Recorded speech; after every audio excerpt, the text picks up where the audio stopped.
सांग्रंसालो Vijay Kumar girls school सेंगिरे जाखा DNA club सेंगिरे नाय नारबायङै थाङै मानजागैखा एमसीनि मेयर एबा रामनगरनि एमएलए दीपक मजुमदार टंका कॉर्पोरेटर बासती देबबरमाथाय शिक्षा बेनार्जीनो खबै जुदा जुदा आदं संरक ककदारना थाङै मेयर सायखानारका अबाहाय डीएनए क्लाब जराबाय बाक्सा तांसेब हाबारनि मानिरत्न अति सिमुं रोगजाखौ मा सेबसाब्रबै दङ आबनि बागै अबनति काहामके सिमुं बेलायखे नांमानि ताइ रोंसोरनाय रगनि बिसिङाव अ रोंनतुमना बागैनो अ सांबतां बेलाय दर हनै यां अबाहाय डीएनए क्लाब रोंनगो फियग रोजां माने बाय रोंसोरनाय रगनि बिसिङाव बेलायखेनो सय सिमुं रोगजाखनै खाथुं लायै हामजाक मानि मांप्लि नुजा खामबो खाङो তৈরি করা হচ্ছে তারই অঙ্গ হিসাবে আজকে আগরতলা বিজয় কুমার বালিকা বিদ্যালয়ে আনুষ্ঠানিকভাবে যে ডিএনএ ক্লাবের উদ্বোধন করা হয়েছে তাতে আমাদের মধ্যে উপস্থিত আছেন আজকে এই অনুষ্ঠানের যিনি মুখ্য অতিথি Shri Anjan Sengupta joint member secretary Tripura biotechno council government of Tripura আমাদের সঙ্গে আমি বলবো যে আজকে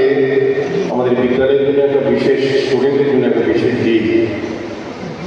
যে এর আগে এর মধ্যে আমাদের অঞ্জনবাবু যেটা বলার চেষ্টা করেছেন জেনেছি আমি যে 222টি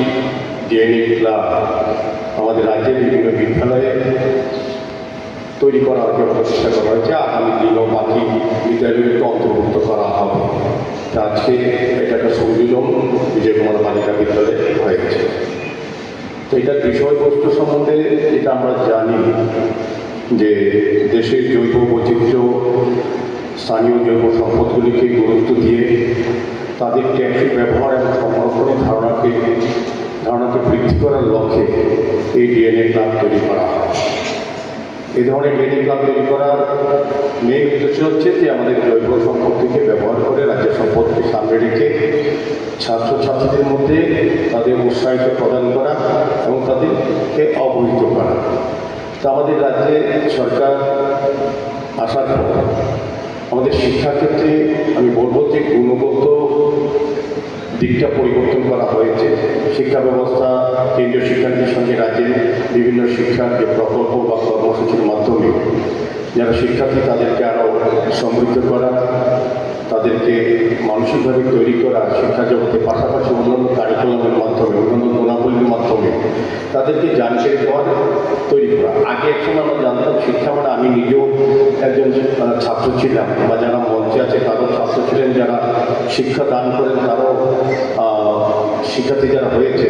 তারাও স্টুডেন্ট ছিল কিন্তু তখনকার সময় আমাদের ধারণা ছিল প্রতিগত বিদ্যাই আমাদের কর্মসংস্থান বা আমাদের জীবন ধারণের একটা জায়গা শিক্ষা কিন্তু এখন শিক্ষা শুধু যে পুঁথিগত বিদ্যা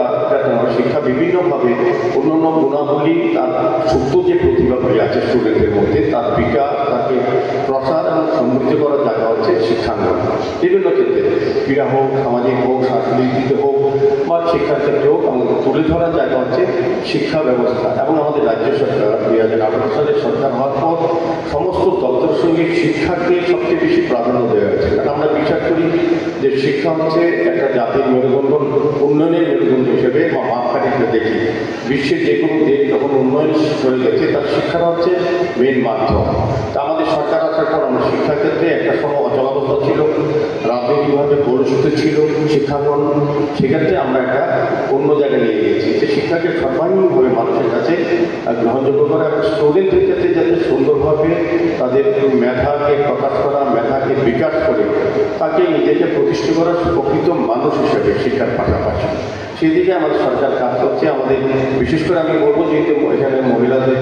বিদ্যালয় আমি কিছুক্ষণ আগেও কিশোরী উৎকর্ষ মঞ্চে একটা প্রোগ্রামে গিয়েছিলাম এখানে আমাদের বিভিন্ন কর্মসূচি এটা একটা ভালো দিক দেখলাম যে মেয়েদেরকে কিশোরীদেরকে তাদের উৎকর্ষ বৃদ্ধি করা। কারণ আমাদের যারা স্টুডেন্ট তারা জন্মসূত্রে কোনো না কোনো প্রতিভা নিয়ে আসে, তাদের শক্তি প্রতিভাকে বিকাশ করার সুযোগ দেওয়ার মঞ্চ হচ্ছে এ ধরনের মঞ্চ। আমি বলবো যে স্টুডেন্টদেরকে শিক্ষার পাশাপাশি অন্যান্য গুণাবলীকে তাদেরকে শিক্ষিত বা দীক্ষিত করা, সমাজের প্রতি দায়িত্ব গ্রহণ করা, সেগুলিও কিন্তু এই ধরনের কর্মসূচির মাধ্যমে অন্তর্ভুক্ত করা। আমাদের সরকার চেষ্টা করছে যে গুণগত মান পরিবর্তন করে শিক্ষা ব্যবস্থাকে সুন্দর সাবলীল করা, যাতে যাদের মেধা গুণ আছে। এখন